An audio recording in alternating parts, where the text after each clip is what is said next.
asal Nusantara dari Sabang sampai Merauke, dari Minang sampai Pulau Rote. Mantala iman kita, mantala kasih kita, mantala pengharapan kita. Tentunya dalam Yesus Kristus menjadi Tuhan dan Juru Selamat kita dan Juru Selamat dunia. Jangan katakan bahwa Yesus bukan Tuhan.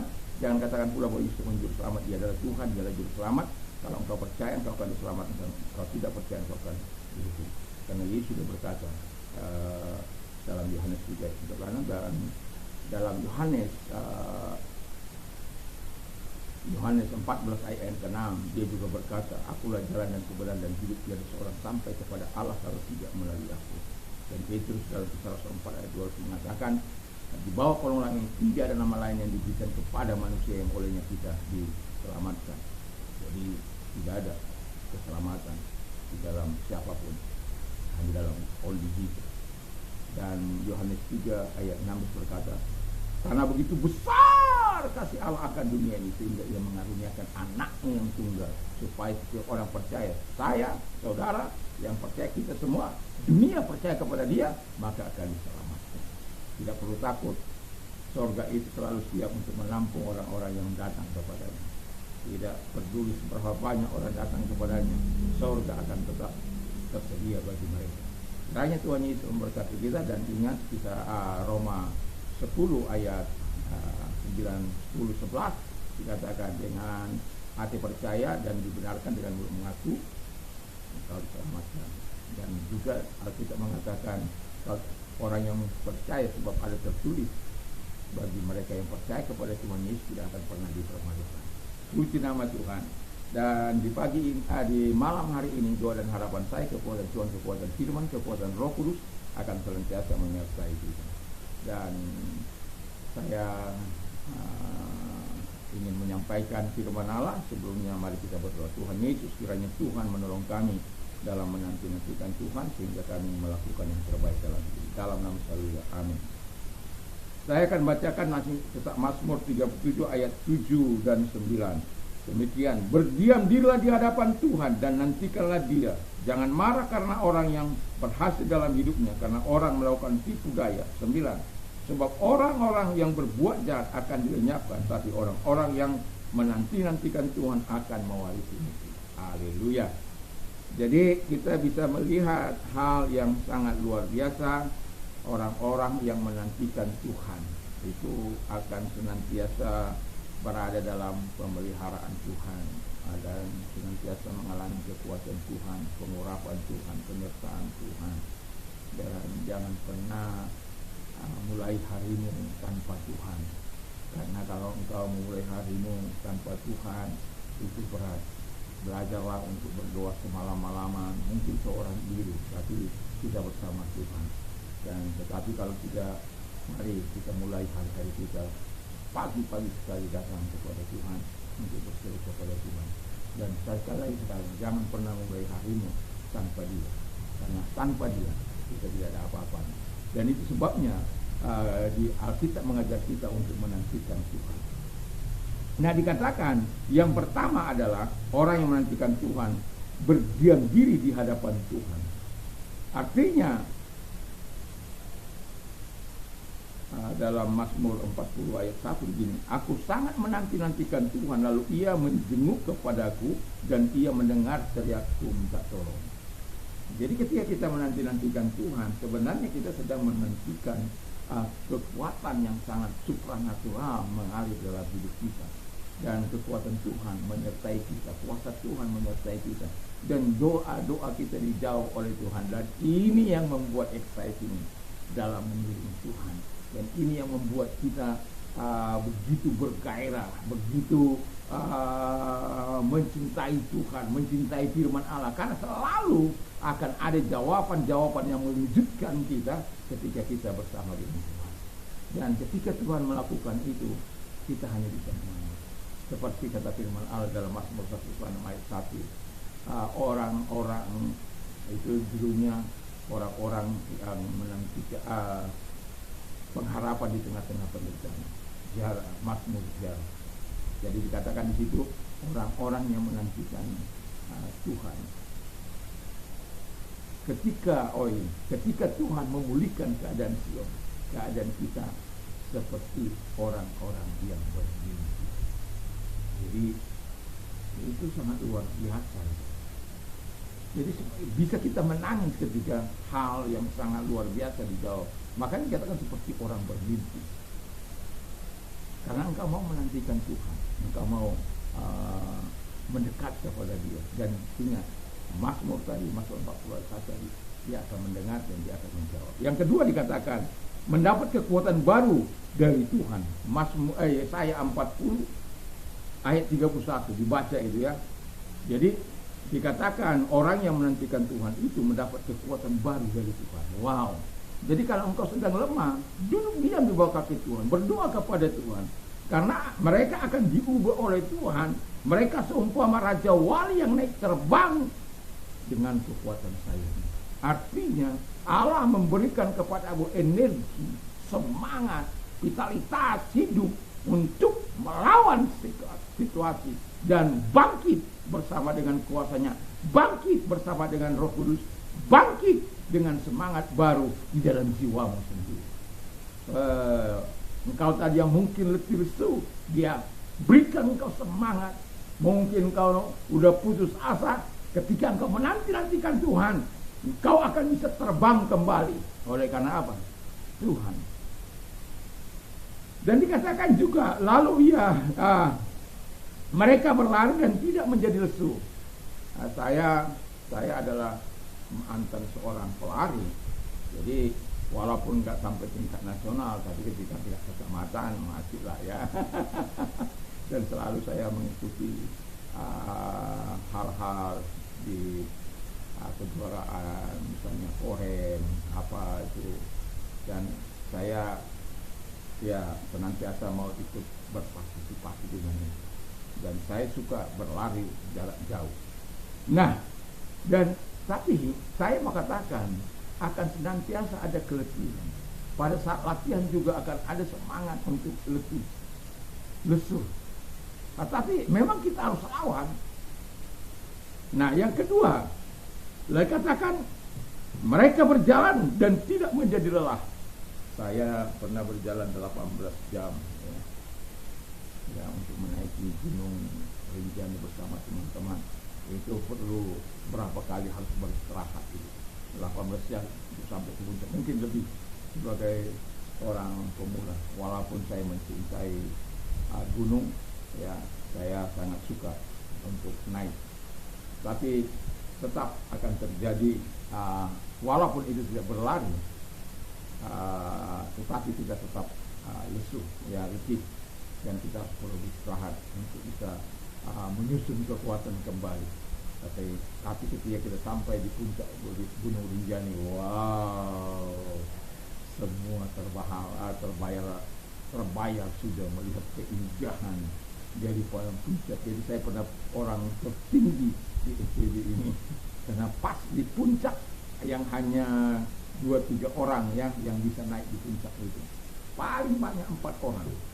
Nah itu akan berbahaya kalau lebih dari situ, dan itu sesuatu yang sangat luar biasa. Ya, jadi yang ketiga dikatakan tidak akan marah karena keberhasilan orang lain. Jadi kita tidak boleh marah, bersungut-sungut. Kenapa saya Tuhan sudah saya pernah kan dengar? Kenapa saya Tuhan sudah berdoa, sudah nangis-nangis, sudah berpuasa? Kok orang itu tidak berdoa, tidak berpuasa, tapi Tuhan berkata.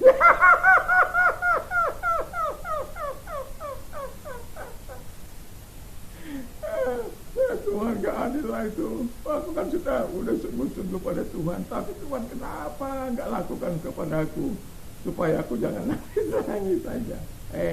Sabar. Ya, jangan pernah iri. Karena kita sudah katakan, jangan marah kepada orang-orang yang berbuat jahat, jangan iri hati kepada orang yang curang. Karena firman Allah katakan, buat mereka segera lisut seperti rumput, ya. Kalau udah lisut seperti rumput, nggak ada lagi, terus dibuang, ya, atau dibakar, ya. Atau layu seperti tumbuh-tumbuhan hijau, ya. Yang kalau Anda pernah mengambil bunga yang mungkin 2-3 jam bisa bertahan dalam keadaan segar, tapi kemudian dia akan naik, ya. Dan itu sebabnya saya mau katakan kepada kita, biar kita orang-orang yang setia menanti-nantikan Tuhan, supaya kita menikmati kekuasaan daripada Tuhan, kita menikmati pemeliharaan Tuhan, kita menikmati hal yang baik dari Tuhan. Jadi karena kita bagi orang yang tidak mengenal Tuhan, yang tidak mau menanti-nantikan Tuhan, yang mau melakukan jalan-jalan kita, bagi mereka halal atau tidak halal tidak ada masalah. Ya, bagi kita saja orang percaya, apakah ini halal, karena asupan yang tidak halal itu akan menghancurkan hidup kita semua, dan kalau tidak, kehidupan anak cucu kita akan mengalami kehancuran. Karena apa? Darah pemberontakan itu akan terjadi. Setan akan bekerja melalui asupan yang engkau berikan. Dan itu sebabnya asupan-asupan itu jangan berikan dari hal-hal yang tidak baik, walaupun sangat susah. Dan jangan kau iri dengan apa mereka. Baca firman Allah bahwa akhirnya kekayaan mereka akan diserahkan kepada orang-orang yang benar. Bukan berarti engkau merampok, bukan berarti engkau menjarah, tidak. Allah mampu melakukan segala sesuatu yang luar biasa, asal engkau mau menanti-nantikan Tuhan ketika engkau sedang mengalami masa-masa sulit, dan menanti-nantikan Tuhan juga waktu engkau masa-masa senang. Jangan pikir ketika engkau masa senang lalu Tuhan enggak pernah ada badai. Akan senantiasa ada proses pengujian iman untuk naik next level, untuk naik ke tempat yang berikutnya.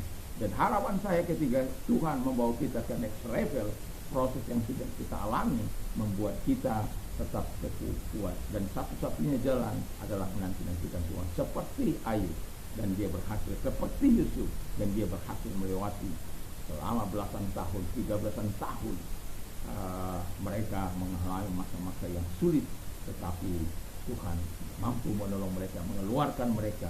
Yusuf berhasil menjadi orang nomor 2 di Mesir, dan Ayub berhasil melewati masa-masanya, dan Tuhan memberkati dua kali. Ya. Dan terakhir kata firman Allah, mewarisi negeri, ya. Jadi kita Mazmur 25 ayat 3, kita akan mewarisi negeri, hidup dalam kebahagiaan, anak cucu kita juga mendapatkan berkat. Dan dalam Mazmur 122 ayat yang ke-1 di sana dikatakan, berbahagialah orang yang takut akan Tuhan. Dan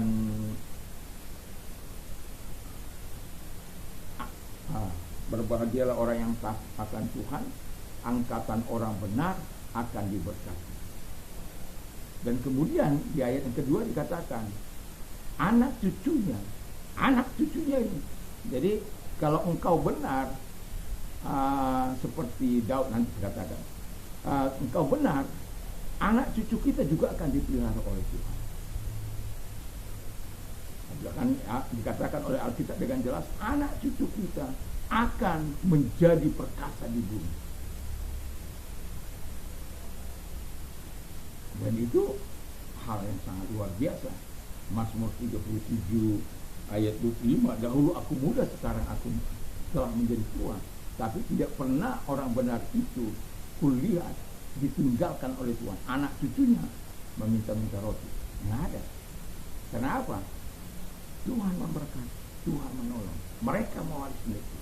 Dan itu sebabnya pentingnya kita menanti-nantikan Tuhan di dalam terang dan kebenaran firman Allah, supaya kita bisa menikmati perbaikan iman kita, transformasi hidup kita.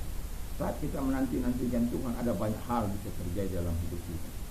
Kita semakin rendah hati, kita semakin dekat pada Tuhan. Ketika orang semakin dekat dan mencintai Tuhan, saya yakin dan percaya pengaruh kehidupannya juga akan meningkat, dan transformasi dalam dirinya, dalam hidupnya juga akan mengalami terobosan yang dilakukan oleh Tuhan melalui kuasa Roh Kudus atau melalui firman Allah yang kita baca. Makanya kalau kita menanti-nantikan Tuhan, jangan hanya berdiam diri, ya.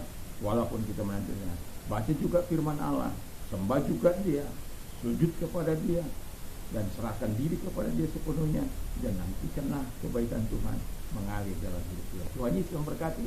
Mari kita berdoa. Terima kasih Tuhan, biarkan kami menikmati kebaikan-kebaikan Tuhan dalam menantikan Engkau. Dan segala pekerjaan yang kami berikan keluar dan oleh hidup Yesus. Bagi yang sakit, saya maaf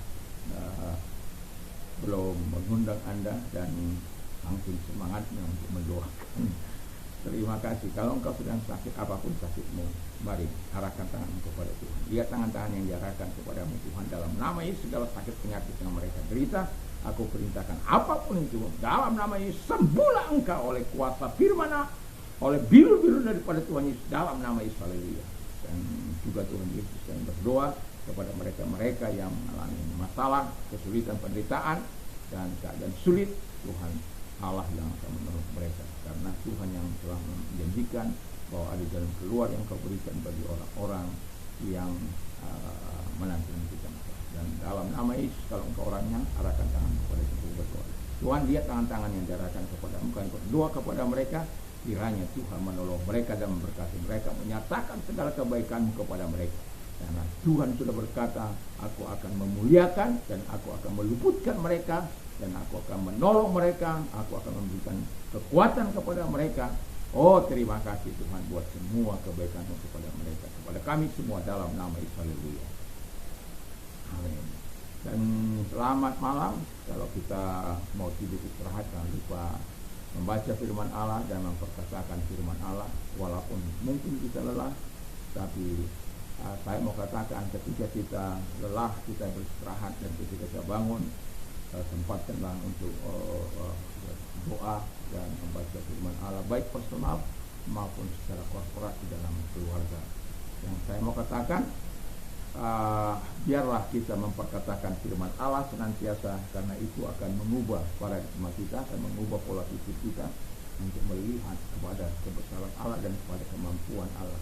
Walaupun seolah-olah tidak ada jalan keluar, tapi kalau engkau bersama dengan Tuhan, lalu ada jalan yang Tuhan akan buka bagi setiap kita.